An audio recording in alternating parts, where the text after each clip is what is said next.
Started. Good afternoon, everyone, and welcome to this webinar linked in with our annual report findings about programme capacity. Good to see so many familiar faces here. I'll be running some of this, and also my colleague Alistair will be running some of it too. Just a couple of housekeeping points. So we'll be running a presentation, and then we've got a Q&A discussion session. I'm really keen to hear your feedback and your thoughts on what's happening and what our findings are here. So there will be that opportunity. Please keep your mic off in the presentation session. We don't want kind of background noise and distractions as much as possible. And you can drop questions in at any point via the chat function or in the Q&A, and we can come back to those. And we can also invite people to talk as well, and you can come off mic and onto camera if you want to during the Q&A session. We'll come back to any questions at the end because we've got a fair bit to cover. So anything that you're kind of thinking may be covered, but please prepare your questions and you feel free to send them as we go through. So agenda for today. So we're going to just run through a summary of our education function. We're going to focus on that programme capacity theme that we've kind of drawn out from our annual report findings. And myself and Alistair will be kind of running that bit. Then we've got the Q&A, like we discussed, and we've got some links and things in with the kind of materials and further reading if you're interested in kind of picking that up. So education function at the HCPC. Our role is to set and maintain education standards. Those standards are output focused to ensure those who complete programmes meet our requirements for registration. And what we do in education, it's a statutory function. So we make decisions about the initial and ongoing approval of education provision. As part of that, we monitor data and intelligence and information on that kind of ongoing basis. And we ask providers to engage with us at fixed points to reflect on the quality of their provision once they have approved programmes. On completion of approved programmes, those that complete programmes can apply to join our register. They meet our requirements of registration and they can apply to join our register. So we have a quality assurance model that we use to facilitate all of our work. The primary function of that, or the primary aim of that, is to be flexible, intelligent and data-led in our quality assurance of institutions and programmes. We have 4 key pillars that underpin that. One is that we assess at the institution and programme level. So we try and assess at the right level at the right time. Clearly, there are shared approaches for education providers which kind of sit across different professional programmes that they may deliver. And we want to make sure that we don't repeat ourselves and make sure that we can ask questions once where we are able to instead of multiple times. We're also flexible, so we apply a flexible approach with our quality assurance processes and model. That essentially enables us to do things like consider the history of an education provider, what they already deliver, context in terms of different nations and regions, which I'll come on to in a moment. And we also consider data and intelligence as part of our model, like I've referred to as well. We have a 4 nations regional approach. So we have members of my team, many of whom are on the call today, who are regional leads and national leads. So they understand really well their nation and their English regions. And we use that information to provide context to enable us to consider what's important and what's kind of happening at this time within different regional patches. So the annual report, what is it? So it's for the last couple of academic years. It's a State of the Nation report for education and training with 15 professions that we regulate.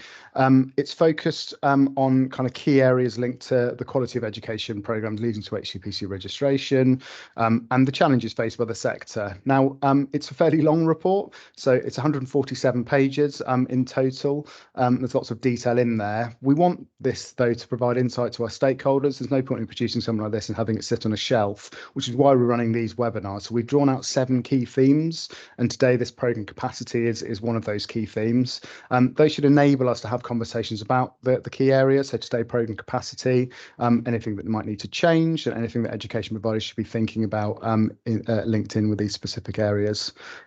So we're kind of primarily thinking that these the audience for today's session would be education providers. So we might use, when we say you through this, we might mean education providers, but we appreciate that there are others on the call today as well from different organisations, and we think that the findings can be useful for all of our stakeholders really and sector partners. So how do we produce it? It's an evidence-based and factual report. So it's based on the findings from our assessments over the last couple of years. Our assessments have enabled us to be able to understand, and we've recorded in a really detailed way, actually, how education providers meet our standards linked to programmes and the institutions themselves. That's enabled through our current quality assurance model, which went live in September 2021. So this is the first time that we've been able to provide this level of analysis. Our legacy model, our previous model, we used to only really kind of record in any detail what was going wrong where standards weren't met.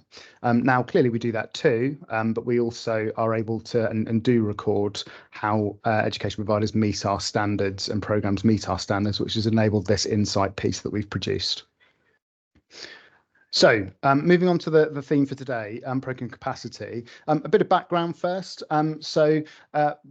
Workforce development is kind of obviously a topic that's on everybody's lips at the moment, on everybody's minds. We wanted to just provide, I suppose, a four nations view of this, because I think there's kind of a shorthand at the moment, which is the long-term workforce plan, the NHS long-term workforce plan. We're really aware that that's an England-only plan, and we regulate across all four home nations. And actually, within Northern Ireland, Scotland, Wales, and clearly England, there are kind of plans and initiatives that link in with this. So across the four UK nations, there are these initiatives and intentions to expand the UK workforce linked in with allied health and the other professions that we regulate. So there's a bit of detail on the slide there, which I won't go through. I wanted to just be really clear about our regulatory role in terms of workforce. So it is our role to ensure that new and existing registrants meet our standards and to ensure education providers and programmes meet our education standards. It is not our role to ensure that the required workforce is there for the UK population or to provide those solutions to workforce challenges. Now, clearly, those are two things that we are interested in as a regulator and things that we need to be aware of. And especially when it comes to providing solutions for workforce challenges, that's something that we are keen to feed into and clearly have a regulatory role in a number of those areas. So I've just provided a little slide here on workforce solutions, and actually HCPC is involved in many of these areas. So international recruitment, we have an international application process, and anybody that wants to come onto our register, we need to assess. Workforce retention, we're doing kind of lots of things there, from developing our standards to make sure that they are used appropriately, and that they are particularly the standards of conduct, performance and ethics are there to partly to ensure that culturally employers and cultural situations in employers are helpful to ensure that there's workforce retention, that people want to work in employers, and that there is a professional responsibility on people to support their colleagues. We also have preceptorship principles that have been fairly recently released as well, which again should help that transition into practice.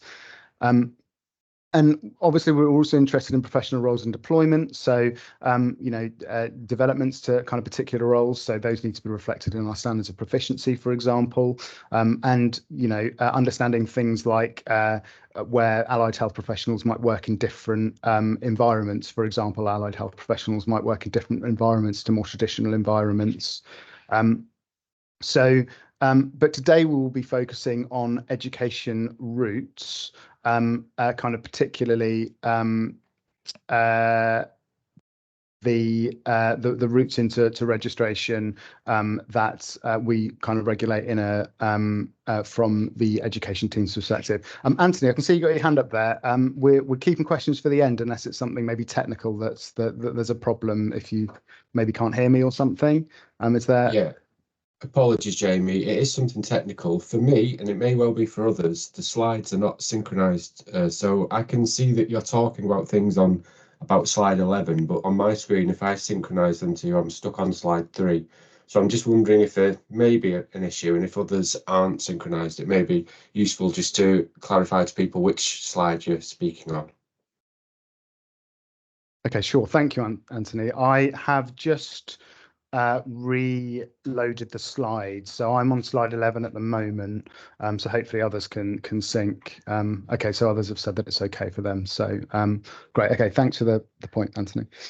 Okay, my last slide then today is, and before I hand over to my colleague Alistair, is just kind of on key messages really. So what we have seen through our assessments is that education providers are enabling workforce expansion. They're doing that by developing new and existing programs. By that, what I mean is that we have lots of new programs that have come on stream over the last couple of years, and also we've seen expansions for existing program numbers too. And we recognise that education providers are playing that key role in supplying the UK workforce with highly skilled individuals who focus on the needs of service users. We've seen that through education providers meeting, delivering our revised standards of proficiency, which we started requiring them to align with over the last kind of 18 months. And before, I suppose, actually to plan that. I suppose that though, and this maybe is more of a challenge point, but there are recruitment challenges in within the professions that we regulate, and that means that actually increasing program capacity alone is not the only solution to developing a sustainable workforce. There needs to be that kind of throughput of potential learners. That pool needs to kind of continue to be maintained to enable, where there is capacity, to enable that capacity to be used. And we do see in some education programs that actually they aren't able to recruit to the capacity numbers that they intend to. So there are some, there's a kind of a potential challenge to address there, I suppose. But with that, I will pass over to Alistair. He'll take you through some of the detail here, and then I'm going to come back and talk about kind of future challenges, and I'll be available for the Q&A too. So, Alistair.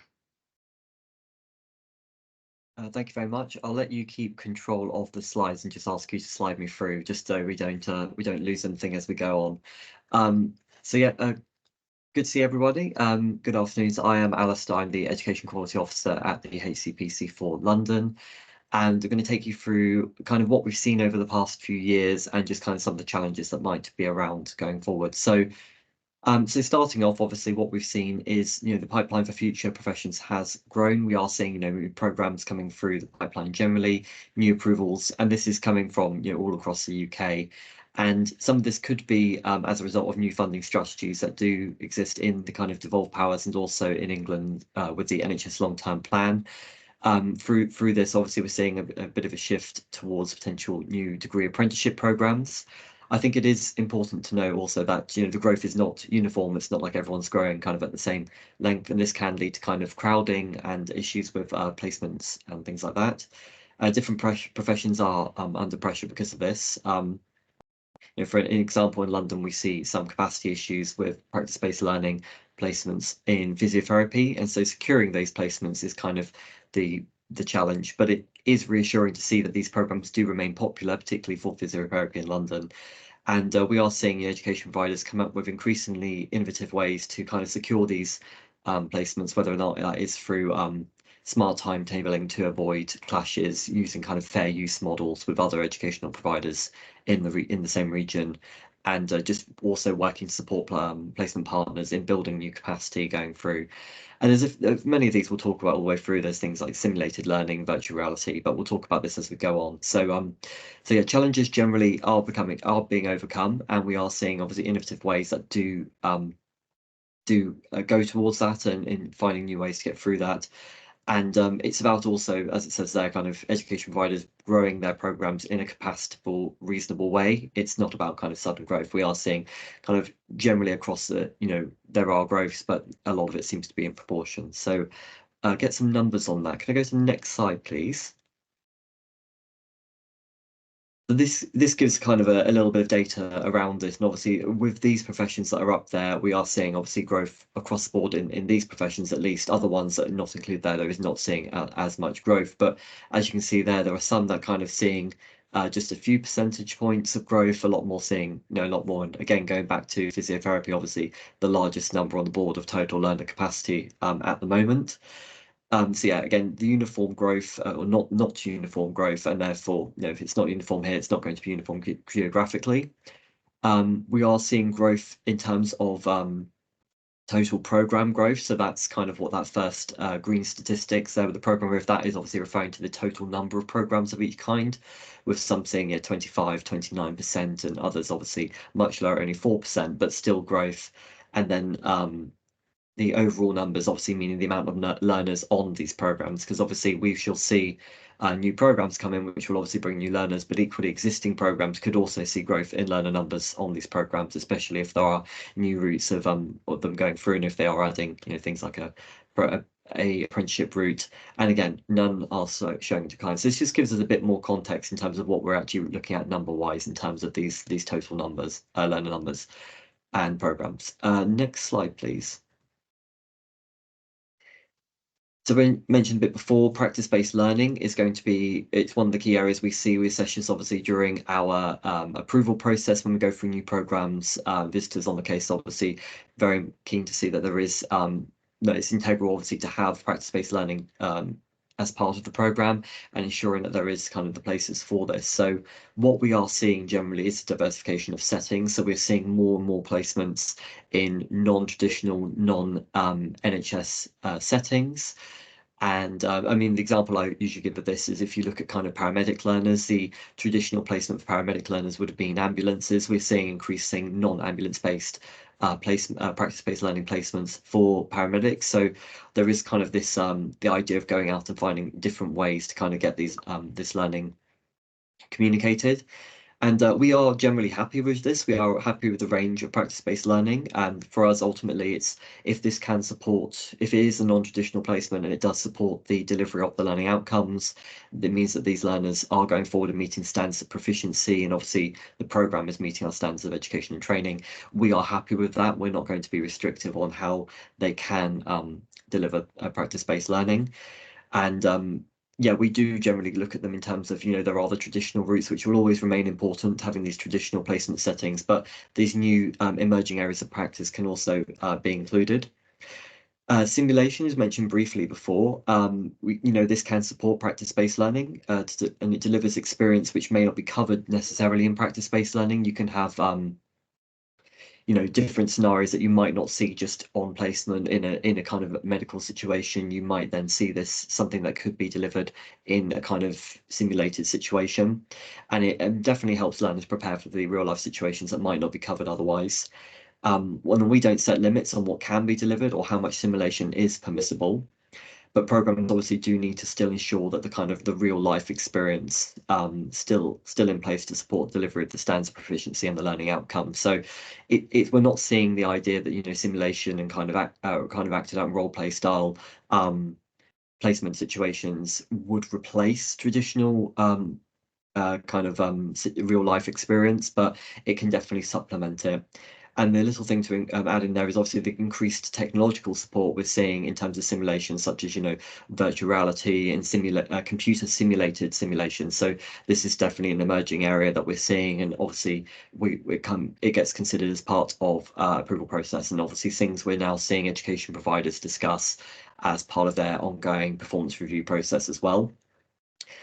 Smart timetabling, this is another area that's quite interesting. It very much says, you don't need to have a traditional time. I think, historically they were kind of very much, well, this is generally when people are out on placement. Obviously that when there is increased competition for capacity, and if there is increased programs in there and increased learners, that doesn't help. So there is now, and we are seeing a lot more of it, of people staggering placements throughout the year, and also throughout the years where we are seeing some considering starting placements even in the first year and not just reserving it for the latter years.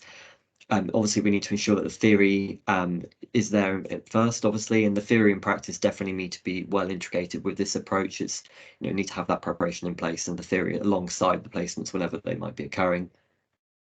I think we've seen issues about combining timetables. I was in a discussion recently with an education provider who are looking to kind of run a bachelor's level program alongside their existing master's level program that's been approved.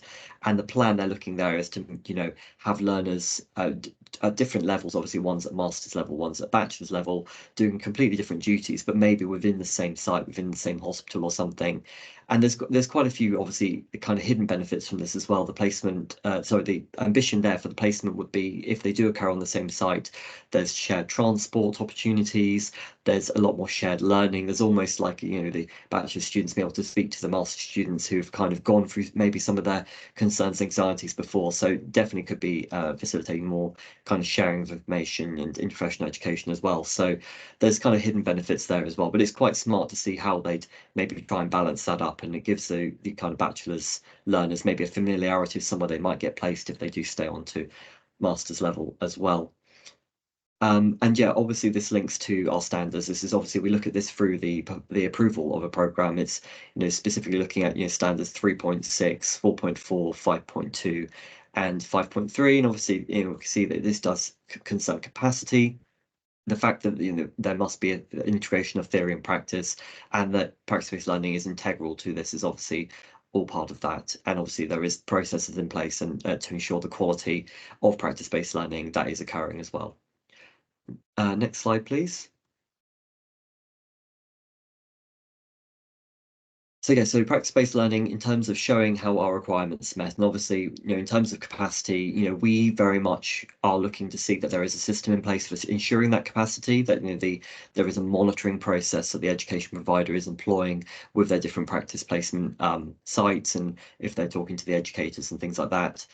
And obviously it is for all learners and all years of the program, so it needs to be something that's kind of all encompassing, but we aren't looking for specific how many learners are at X placement, and we're not looking for those exact numbers. We are very much looking for ensuring there is a robust system in place and then trusting the education provider to manage that accordingly, but also seeing evidence of these agreements. It's having a list of places that might be used.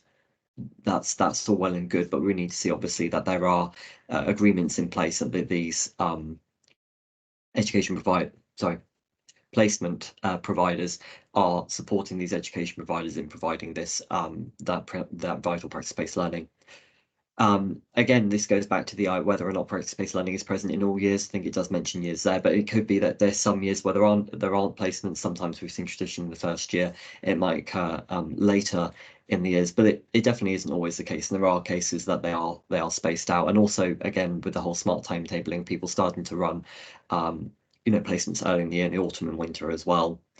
There is this idea also of sharing capacity that I think is also interesting, and yeah, seeing the quantitative numbers not necessarily ensure for us is important for us.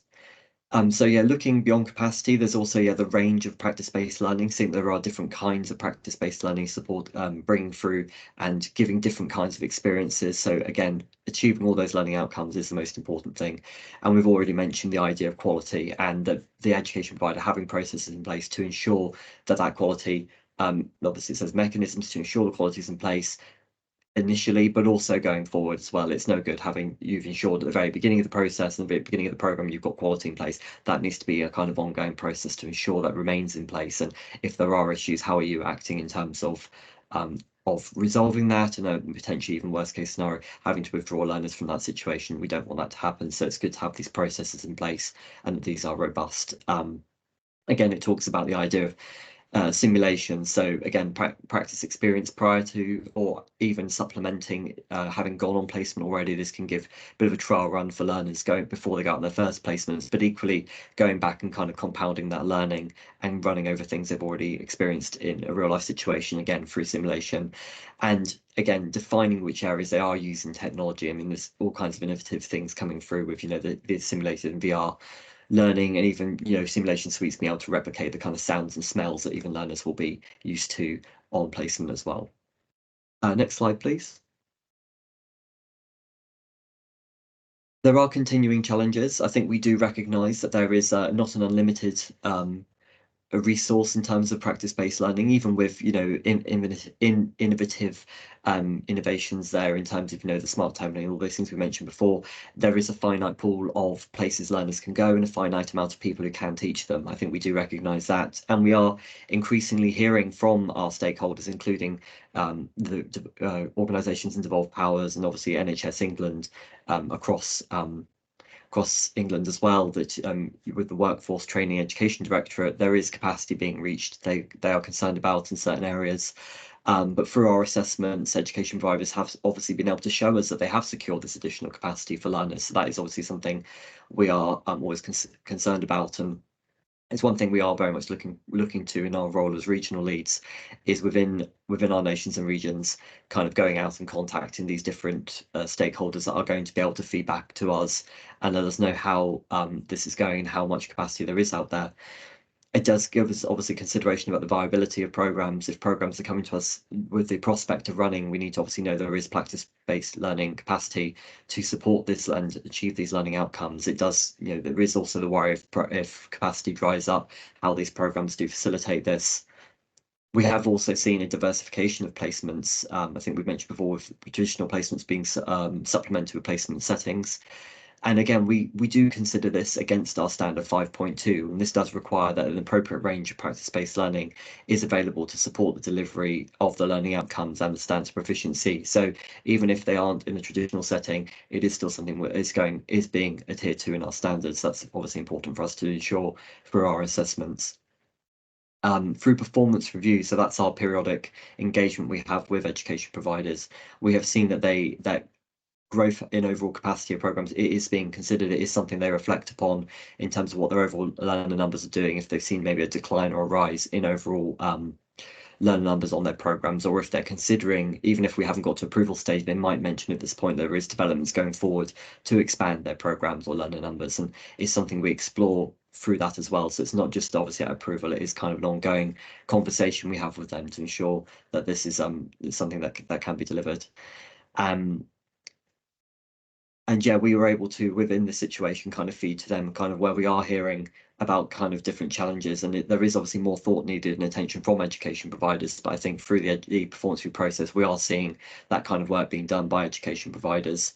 And it seems what we are seeing generally is obviously they are growing capacity in a reasonable way, and we are considering broader sector and external constraints as well, which obviously practice-based learning definitely falls under, but generally we are seeing a kind of a reasonable way of program growth. But yeah, essentially that final point of if there is not the program capacity, then we cannot approve a new program. And so it's definitely something that is like considered and definitely assessed.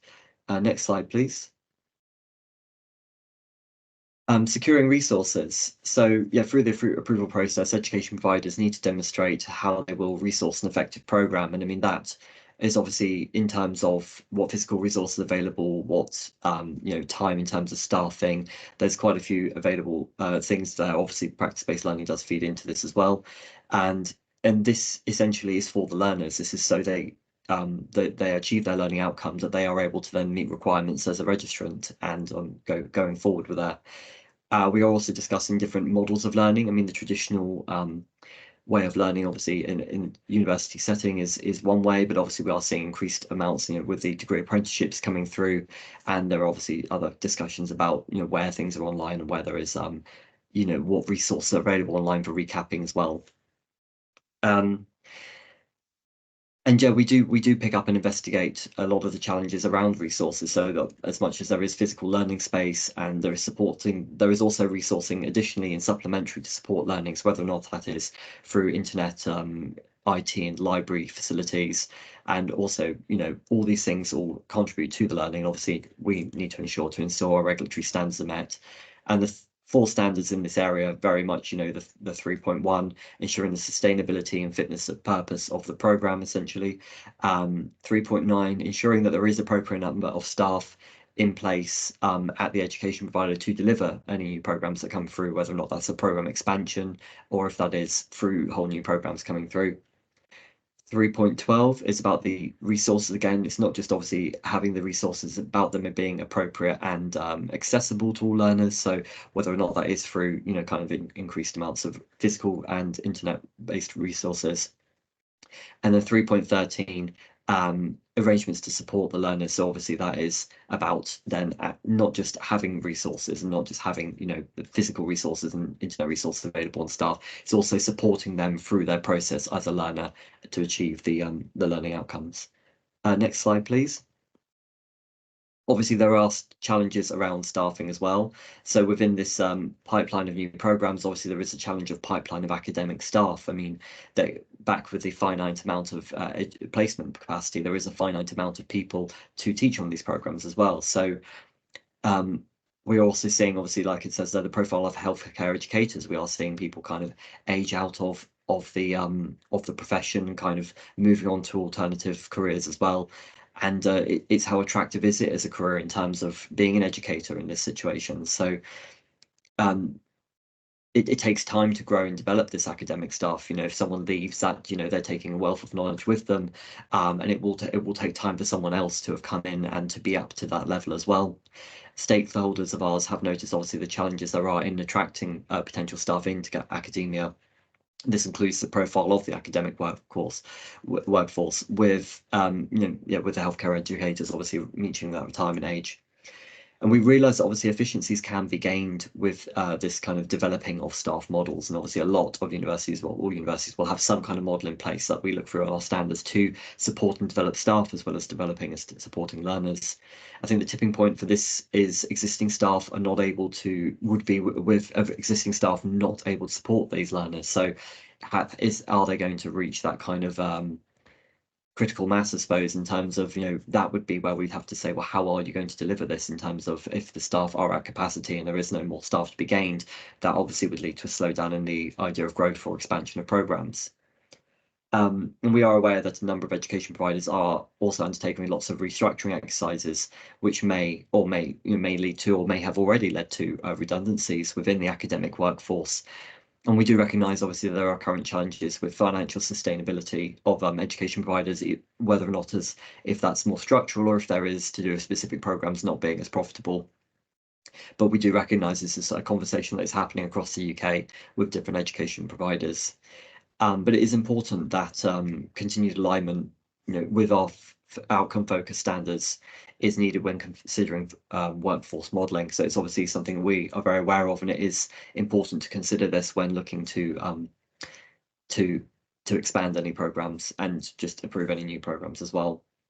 And as it mentions finally there, you know, aside from that, they consider adherence with our standards when undertaking these exercises. And I think the standards obviously are our rule book. They are the thing that must remain in place. And if things are changing, we need to obviously always ensure that our standards are always adhered to you know, protect the public ultimately.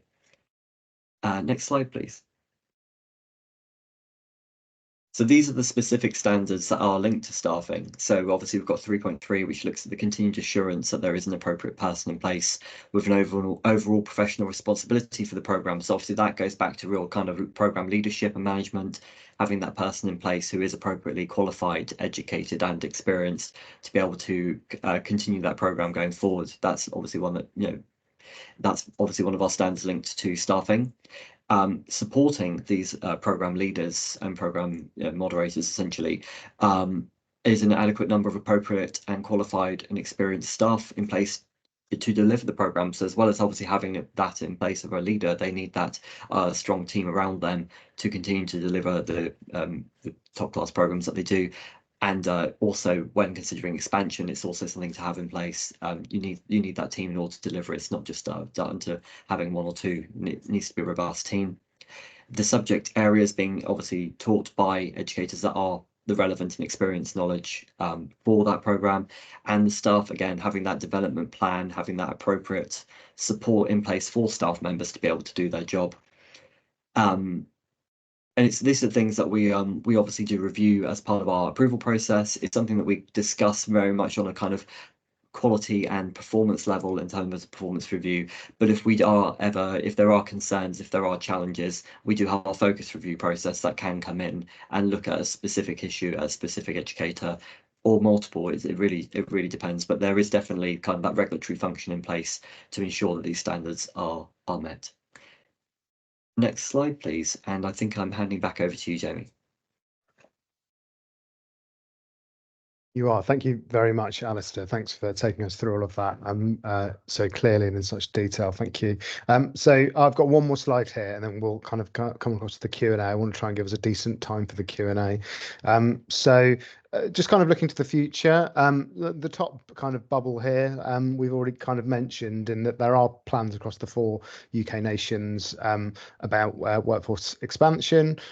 We are very aware of those, and we are very we're working with our stakeholders in the 4 nations to understand the impact of those plans, to feed into those from a regulatory perspective, to make sure that we can we're part of that conversation, and that those that are leading those plans understand what needs to happen from a regulatory perspective to deliver more learners through existing programs and also to approve new programs.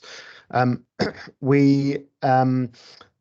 suppose it's important to remember through all of this, and a lot of the stuff that Alice was talking about there with linking in with specific standards, is that our standards are output focused or outcome focused. They can enable innovation and do enable innovation, but crucially as well, we don't do things like set specific numbers of, say, for example, staff. So we don't set staff student ratios. We don't set things like academic entry requirements. We don't set things like the number of practice-based learning hours that need to occur across a program. We are interested in those things and interested in those numbers, but crucially, we're keen to enable education providers to innovate and to think differently about how they deliver, as long as they can deliver people who meet our requirements for registration. Kind of crucially, our regulatory role needs to be considered with workforce expansion. We do have, things like service levels and KPIs, and we do. So it does take time to approve a new program, and that's a kind of a really crucial point. And we can't rush through that process because we need to have proper evidence and to have the time to assess it and test it, that our regulatory standards are met. And through all of this, quality needs to remain high. So we will ensure that education providers continue to meet our standards. And just linking back to one of the things that Alistair was saying about programme capacity, about practice-based learning capacity, that applies across all of our standards. So if our standards aren't met, we won't approve programs. And if existing programs stop meeting our standards, then we will withdraw approval from that. So there is a red line there from us as a regulator. It's not in anybody's interest that we ever reach that red line, and we do want to support education providers to deliver, support other organisations, commissioning organisations like NHS England, to help in this situation to expand programme capacity. But fundamentally, our first role is public protection, and so we won't approve programmes that don't meet our standards. And data and insight. So, this is more of an offer, I suppose, to the sector. So we do hold unique data about learners and registrants, and that can be used by the sector to understand the current picture when developing provision. So, we're trying to produce some of that data ourselves, and we're talking to other people about the kinds of data that they might find interesting and useful. But I suppose there's an offer there really for other organisations that we can delve into our data and we can produce data that may be useful to help support conversations about, for example, where a new dietetics program needs to be spun up, where there may be more practice-based learning capacity than in other regions or nations. So there's an offer there that we can kind of help with that conversation. I will move us on. There are our contact details on one of these slides, and we will send them to you after the session too. So further reading materials. So we've got the annual report here linked to. We've also published a piece about, well, it's a guidance piece really for education providers to help them respond to the NHS long-term workforce plan in England particularly. There will be relevant information in there though for education providers that aren't in England, and essentially that sets out 4 scenarios that we think education providers may find themselves in, and tells them what the regulator needs to do in those 4 scenarios. So we're also producing an apprenticeship piece about, an insight piece about apprenticeships. So that has actually just been published yesterday, and so we will link to that from the slide. Again, that will be useful for those in England, but also those in the other nations which may start running apprenticeship programs or earn and learn type routes. So look out for that. We're running a series of webinars, like I said, so I'm not going to kind of list these out here, but there are, so you can sign up for kind of future ones, and also you'll see the materials from the previous ones on our website too. So we will share the slides to this with all you directly, and the recording with everybody directly, but those will be available on our website too, so you can send them to your colleagues and other people. And just with a couple of minutes left, I just wanted to say a thank you very much for listening to us, and thank you very much for your engagement at the end there. That's been really interesting and helpful, and we've noted down those points too. So there's contacts here, our kind of main mailbox information, and then also the regional leads that we've discussed across the country. So please get in touch with those people from your education provider, and also I'm happy to kind of have questions directed to me too, if you want to kind of contact that main mailbox, and we'll come back to you with answers, and happy to have further conversations too. So with a minute to spare, thank you very much, everyone. I can see some kind of comments popping up in the chat to say thanks. Hopefully that's been useful. Thanks very much to Alistair as well for helping deliver the session, delivering that bit so well. Yeah, and hopefully we'll keep these kind of conversations going in the future. So thanks very much, everyone. It's good to see you all. Thank you. Hi, thank you.